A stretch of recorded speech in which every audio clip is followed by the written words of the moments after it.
கிருத்திகை நட்சத்திரம். இவங்களுக்கு முருகர் தரக்கூடிய மெசேஜ், உயர்வான எண்ணங்களை மேற்கொள்ளணும். உயர்வான எண்ணங்கள்னா அப்படி என்ன எண்ணங்கள்? பெருசு பெருசாக யோசிக்கணுமா, பெருசு பெருசாக ஆசைப்படணுமா அப்படின்னு கேள்வி வரும். அது கிடையாது. எல்லா விஷயத்திலும் பாசிட்டிவாக யோசிக்கணும். இப்போ ஒரு பிரச்சனை வந்துச்சுன்னா கூட அதுக்குள்ளே இருக்கக்கூடிய நன்மைகள் என்ன, அதுக்குள்ளே நம்மளுக்கு இருக்கக்கூடிய ப்ளஸ் என்ன, அதுதான் உயர்வான எண்ணங்கள். அப்போ பாசிட்டிவான விஷயங்களை யோசிக்கணும், நினைக்கணும், திங்க் பண்ணணும். இதுதான் உயர்வான எண்ணங்கள். அந்த உயர்வான எண்ணங்களை அவங்க மேற்கொள்ளும் போது அவங்க கொஞ்சம் கொஞ்சமாக படிப்படியாக உயர்ந்த நிலைக்கு அவங்களால போக முடியும். அப்படி உயர்ந்த நிலைக்கு போயிட்டு ஒரு மலை போல ஒரு நிலைக்கு அவங்க போனாலும், அந்த மலை உச்சியை அடைஞ்சாலும் அப்பவும் உயர்வான எண்ணம் இருக்கணும். சில பேர் மலை உச்சிக்கு போயிட்டு கீழே குனிஞ்சு பார்க்க ஆரம்பிச்சிருவாங்க. ஸோ விழுந்தா என்ன ஆகும் அப்படின்ற அது ஒரு கெட்ட எண்ணம். இல்லை மேலே வர்றவங்களை நீ என் பிளேஸ்க்கு வரக்கூடாது, இதுவும் ஒரு விதமான கெட்டணும். இதெல்லாம் இருக்கக்கூடாது. மலை உச்சிக்கு போனாலும் இன்னும் மேலே தான் பார்க்கணும், தவிர்த்து கீழே பார்க்கக்கூடாது. ரோகிணி நட்சத்திரம். ஸோ முருகர் உங்களுக்கு தரக்கூடிய மெசேஜ் என்னென்னா, கந்த சுவாமியை பிடிச்சிக்கணும். கந்த சுவாமி கந்தக்கோட்டம் கந்தசுவாமி நம்ம பாரிஸில் இருக்காங்க. திருப்போரூரில் கந்தசுவாமி இருக்கார். நான் அங்கெல்லாம் இல்லை, நான் வெளியூரில் இருக்கேன் அப்படின்றப்போ மலேசியாவில் ஒரு கந்தசுவாமி இருக்கார்.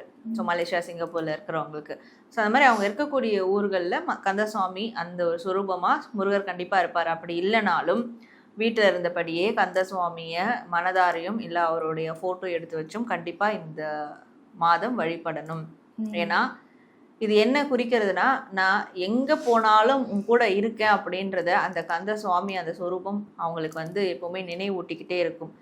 ஸோ அப்போது இவங்க எதற்காகவும் பயப்பட வேண்டாம், எதற்காகவும் வெயிட் பண்ண வேண்டாம். நான் ரொம்ப முருகரை விட்டு தூரம் போயிட்டனோ, இல்லை முருகர் என்னை விட்டு தூரம் போயிட்டாரோ, ஸோ இதனால தான் எனக்கு இதெல்லாம் நடக்குதோ அப்படின்றதெல்லாம் நினைக்க வேணாம். கந்த சுவாமியை அப்போ கெட்டியமாக பிடிச்சிக்கிட்டா அவங்களுக்கு கண்டிப்பாக முருகர் கூடவே இருக்கிறத அவங்களால உணர முடியும். ஸோ மிருகசிரிஷ நட்சத்திரம் இவங்களுக்கு முருகர் தரக்கூடிய மெசேஜ் என்ன அப்படின்றத பார்க்கலாம். ஸோ மிருகசிரிஷ்.